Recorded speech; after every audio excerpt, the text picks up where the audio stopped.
So మీరు తీసిన మూవీస్లో అన్నిటికంటే అందరితో యాక్ట్ చేశారు.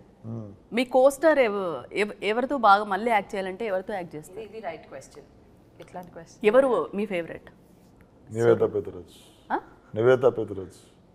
పేతురాజ్ గారు. ఓకే, మిమ్మల్ని చాలా ఎంకరేజ్ కూడా చేస్తారని విన్నాము.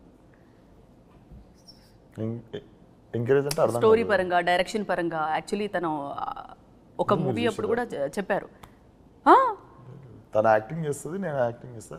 ఒక సినిమా నేను డైరెక్షన్ చేసిన. ఎంకరేజ్మెంట్ ఏం ఉండదు. నేను ఎంత సాడ్ గా క్వశ్చన్, నేను ఎంత బిల్డప్ ఇచ్చాను చూడు, కరెక్ట్ క్వశ్చన్ అని. ఇప్పుడు can we please talk about చెప్పండి అసలు. నా ఎమోషన్ ఇక్కడ నేను డెలికేట్ అయిపోయాను. నువ్వు కూడా బిహేవ్ చేయాలి. సూపర్ అండి. సో మూవీకి సంబంధించి ఎలిమెంట్స్ పరంగా అని చెప్పేసి అడిగాను. ఈ మూవీస్లో చూసుకుంటే కనుక ఇప్పుడు లైన్గా వస్తున్నాయి. ఇప్పుడు ఆడియన్స్ మైండ్ సెట్ కూడా చాలా చేంజ్ అయింది. హారర్, క్రైమ్, థ్రిల్లర్, అంటే ఫ్యామిలీ టైప్ స్టోరీస్ అన్నీ చూసేసారు జనాలు. సో ఓటీటీ వచ్చిన తర్వాత దట్టు మౌత్ టాక్ రివ్యూస్ చూసి థియేటర్స్కి వెళ్తున్నారు.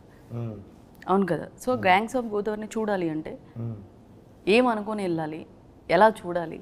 కన్నతోటి చూడాలి తెలుసు, మీరు మళ్ళీ అలా అంటారేమో అని, మీరు అలా వేస్తారేమో అనుకోని. ఏం లేదు, ఇంటర్వెల్లో దాహమైనప్పుడు వాటర్ దానికి కొన్ని డబ్బులు, లేదా కూల్ డ్రింక్, సమోసా, ఇట్లా వాటి కోసం కొన్ని డబ్బులు పెట్టుకుని టికెట్ కొనుక్కొని పోవాలి.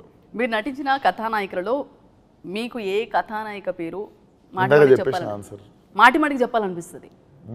అదే పేరు చెప్పేసిన, చేంజ్ అవ్వదు. అంతే సేమ్, అసలు చేంజ్ అవ్వదంట అండి. నేను ఆల్రెడీ 10 సంవత్సరాల తర్వాత అడిగినా అదే చెప్తాను. వావ్.